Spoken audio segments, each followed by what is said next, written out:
क्या हाल है गाइस। आज मैं आपके लिए एक्सप्लेन करूंगा ऐसे एस्ट्रोनॉट की कहानी जो मार्स पर 3 सालों तक फंसा रहता है और अपनी जान बचाने के लिए कैसे वहां खेती शुरू करता है, जिससे कि वो खुद के लिए खाने का इंतजाम कर सके। तो चलिए शुरू करते हैं। मूवी की शुरुआत में हमें दिखाया जाता है 6 एस्ट्रोनॉट्स को जो अपने मिशन के तहत मार्स की मिट्टी के सैंपल इकट्ठे कर रहे थे। तभी उन्हें नासा की तरफ से खबर मिलती है कि यहाँ एक बहुत ही खतरनाक तूफान आने वाला है, जिसे देख उस स्पेसशिप की कमांडर मिशन को वही रोकने का ऑर्डर देती है और इमरजेंसी लॉन्च की तैयारी करने को कहती है। भारी तूफान के बीच सभी एस्ट्रोनॉट्स अपने स्पेसशिप की तरफ जा रहे होते हैं। तभी उनमें से मार्क वॉटनी नाम का एस्ट्रोनॉट किसी चीज से टकरा जाता है और वही तूफान में कहीं गायब हो जाता है। कुछ देर तक तो उसकी टीम उसको ढूंढती है, लेकिन इतने भारी तूफान की वजह से उन्हें लगता है कि मार्क अब मर चुका है और इस तूफान की वजह से बाकी और किसी की जान न चली जाए, इसलिए वो वहां से चले जाते हैं। कुछ समय बाद तूफान शांत होता है और हमें पता चलता है कि मार्क अभी जिंदा है और स्पेसशिप के पार्ट से टकराने की वजह से एक रॉड उसके पेट में जाके घुस गई थी, जिससे मार्क को काफी दर्द हो रहा था। मार्क वहां बने अपने उस चैम्बर में जाता है जो उन्होंने वहां रहने के लिए लगाया हुआ था और अपनी लगी हुई चोट पर मरहम पट्टी करता है। वही मार्क अब काफी परेशान हो रहा होता है कि अब वो नासा से कैसे कांटेक्ट करेगा, और अगर कांटेक्ट हो भी गया तो किसी भी मिशन को यहाँ आने में 4 साल लग जाएंगे, जब तक ना खाने के लिए कुछ बचेगा और ना ही ऑक्सीजन। तभी मार्क को आइडिया आता है कि अगर इसी खाने को कम से कम खाया जाए और बचे हुए आलू से ही आलू की खेती करी जाए तो चांसेस है कि वो ज्यादा दिन तक सर्वाइव कर सके। अपने प्लान के तहत मार्क खेती शुरू करता है, लेकिन यहाँ सबसे बड़ी मुश्किल पानी की थी। पर एक बॉटनिस्ट होने की वजह से मार्क जानता था कि वो हाइड्रोजन और ऑक्सीजन को जला करके वो पानी बना सकता है। पहली ट्राई में तो वहाँ एक ब्लास्ट हो जाता है क्योंकि उसने ऑक्सीजन की कैलकुलेशन सही से नहीं की थी, लेकिन दूसरी बार ट्राई करने के बाद मार्क पानी बनाने में कामयाब हो जाता है और पानी की प्रोडक्शन वहाँ स्टार्ट हो जाती है जहाँ उसने पौधा लगाया हुआ है। और देखते ही देखते कुछ ही दिनों में उसका लगाया हुआ पौधा ग्रो करने लगता है, जिसे देख मार्क काफी खुश होता है।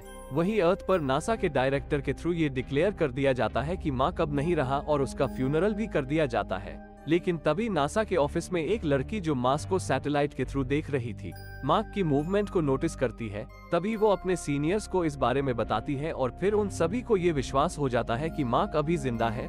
लेकिन उन्हें ये भी पता था कि जब तक हम मार्क को बचाने के लिए वहां तक पहुंचेंगे तब तक वो भूख से मर चुका होगा, जो कि सही भी था।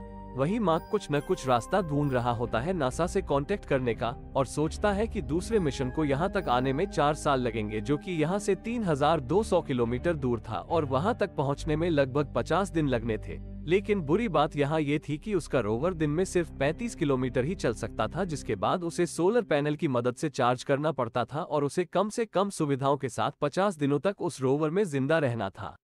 लेकिन इसके अलावा मार्क के पास और कोई ऑप्शन भी नहीं था। वही अर्थ पर हम देखते हैं कि नासा मार्क तक खाना पानी पहुंचाने के लिए स्पेसशिप तैयार करते हैं, जो कि पहुंचने में 1 साल तक लग जाएगा। लेकिन वही मार्क अब तक काफी सारे आलू की खेती कर चुका था, लेकिन सिर्फ आलू खाकर वो जिंदा नहीं रह सकता था, ये बात मार्क अच्छे से जानता था। वही मार्क अब उस जगह पे पहुंच जाता है जहां 1997 की एस्ट्रोनॉट की टीम ने पाथफाइंडर नाम की मशीन को वही छोड़ दिया था, जिसपे लगे कैमरे की मदद से वो नासा को सिग्नल्स भेज सकता था और उनसे बात भी कर सकता था। अब मार्क मैसेज लिख करके अर्थ पे कांटेक्ट करने की कोशिश करता है, जिसमें वो कामयाब हो जाता है। वही अब मार्क कम समय में ज्यादा बात करने के लिए अब कोड में उनसे बात करना शुरू कर देता है और नासा से उसे ये भी पता लगता है कि वो सब मिलके उसके लिए खाना भी भिजवा रहे हैं, जिससे कि वो अपनी हिम्मत ना हारे। वही मार्क अब पूछता है कि क्या उन्होंने उसकी टीम को ये बताया कि वो अभी तक जिंदा है, लेकिन वो उसे सब सच सच बता देते हैं कि उन्होंने अभी तक उन सबको नहीं बताया, लेकिन वो अब उन्हें सब बता देंगे। दूसरी तरफ दिखाया जाता है जहां नासा की तरफ से मार्क की टीम को बताया जाता है कि मार्क अभी भी जिंदा है, जिसे सुन उसकी टीम काफी दुखी होती है कि वो सब उसे वहीं पे अकेला छोड़ आए। वहां हम मार्स पर देखते हैं जहां मार्क ने आलू उगाए हुए थे, वहां एक ब्लास्ट हो जाता है, जिससे कि वो अब और आलू नहीं उगा सकता था। इसकी खबर नासा तक पहुंचती है, जिससे वो जल्दी से जल्दी मार्क तक खाना पहुंचाने की कोशिश करते हैं। मार्क अब डिसाइड करता है कि जो खाना वो दिन में 3 बार खाया करता था, उसी एक टाइम के खाने को वो अब 3 दिन तक चलाने वाला था, तभी वो ज्यादा दिन तक जिंदा रह सकता था। वही हम देखते हैं अर्थ पर जहां नासा एक रॉकेट की लॉन्च की तैयारी करता है, जिसमें कि मार्क के लिए खाना था। लेकिन थोड़ी दूरी तय करते ही रॉकेट ब्लास्ट हो जाता है, क्योंकि जल्दी के चक्कर में नासा ने रॉकेट की टेस्टिंग करी ही नहीं थी। ये बात जब मार्क को पता चलती है तो वो काफी उदास होता है, लेकिन वो नासा से कहता है कि मैं हिम्मत नहीं हारूंगा और अपनी आखिरी सांस तक लड़ूंगा। वही नासा अब चाइना से भी हेल्प मांगता है, क्योंकि कुछ दिनों बाद ही उनका स्पेसशिप वहां जाने वाला था, जिसपे चाइना रेडी हो जाता है। लेकिन वही एक लड़का नासा पहुंचता है और उन्हें बताता है कि वो मार्क वॉटनी को बचा सकता है और बताता है कि जो स्पेसशिप पहले से ही मार्स से आ रहा है उसे वापस मार्स में भेजा जाए तो बाकी के एस्ट्रोनॉट उसे वहां से ले लेंगे। लेकिन इसमें काफी खतरा था और मार्क के साथ साथ बाकी के एस्ट्रोनॉट की जान भी जा सकती थी और साथ ही साथ ये मिशन भी 19 महीने और लंबा खींच जाता। लेकिन नासा के डायरेक्टर इस चीज को मना कर देती है। वहीं नासा अब देखती है कि मार्स से वापस आ रहा स्पेसशिप दोबारा मार्स की तरफ मुड़ जाता है और जिसके ऑर्डर नासा ने नहीं दिए थे। दरअसल बात ये थी कि नासा के ही एक स्टाफ के मेंबर ने मार्क की टीम के साथ कांटेक्ट करके उनको ये पूरा आइडिया बता दिया था और आखिरी फैसला भी उन्हीं पे छोड़ दिया था, क्योंकि दूसरा और कोई रास्ता ढूंढा तो उसमें कई साल लग जाएंगे और अगर मार्क की टीम ही जाती तो कुछ महीनों में मार्क को वापस लाया जा सकता था और टीम ने मार्स की तरफ वापस जाने का फैसला किया। अब ये खबर मार्क को मिलती है और वो काफी खुश होता है, लेकिन उनकी टीम के स्पेसशिप में इतना फ्यूल नहीं था कि मार्स के अंदर तक जा सके, इसलिए वो प्लान करते हैं कि वो मार्स के ऑर्बिट तक जाके मार्क को लेंगे। मार्क ऑर्बिट तक आने के लिए अपने स्पेसशिप को रेडी करता है, लेकिन स्पेसशिप के ज्यादा भारी होने की वजह से वो टाइम पे ऑर्बिट तक नहीं पहुंच सकता था, इसलिए उसे स्पेसशिप को जितना हो सके हल्का रखना था। इसलिए वो उसके पार्ट्स निकालने लगता है और वहां से निकल जाता है।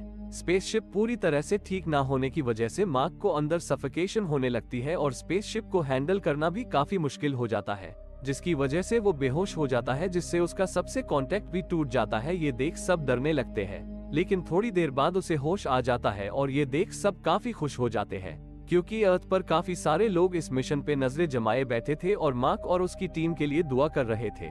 वहीं दूसरी तरफ एक और प्रॉब्लम हो जाती है। मार्क जिस स्पेसशिप में होता है उसकी स्पीड को कंट्रोल करना अब उसकी बस में नहीं था, जिसपे उसके साथी परेशान हो जाते हैं कि हम कैसे उसकी स्पीड को पकड़ पाएंगे। लेकिन मार्क उन्हें समझाते हुए कहता है कि हिम्मत रखो और जल्द ही मैं इसकी स्पीड को कंट्रोल करके तुम लोगों तक पहुंच जाऊंगा। वही दूसरे एस्ट्रोनॉट अपने स्पेसशिप का एक हिस्सा स्पेसशिप से अलग कर देते हैं, जिससे कि वो मार्क की स्पीड को मैच कर सके और काफी हद तक वो मार्क के करीब पहुंच जाते हैं। तभी टीम की कमांडर अपना सूट पहन के खुद को एक रोप से बांध के स्पेसशिप से बाहर आती है मार्क को पकड़ने के लिए, लेकिन रोप के छोटे पड़ने की वजह से वो मार्क तक नहीं पहुंच पाती, जिसपे मार्क उससे कहता है कि वो अपने सूट में एक होल करेगा, जिससे कि एयर प्रेशर की वजह से वो उन तक पहुंच जाएगा। हालांकि ये काफी खतरनाक था, क्योंकि ऐसा करने से वो अपनी डायरेक्शन को कंट्रोल नहीं कर सकता था, लेकिन मार्क इसे काफी अच्छे तरीके से करता है और कमांडर की तरफ जाने लगता है और कमांडर उसे पकड़ लेती है, जिससे कि मार्क को यहाँ बचा लिया जाता है और ये मिशन यही पूरा हो जाता है। तो कैसी लगी आपको ये स्टोरी, कमेंट बॉक्स में जरूर बताएं और चैनल को अपना प्यार दें।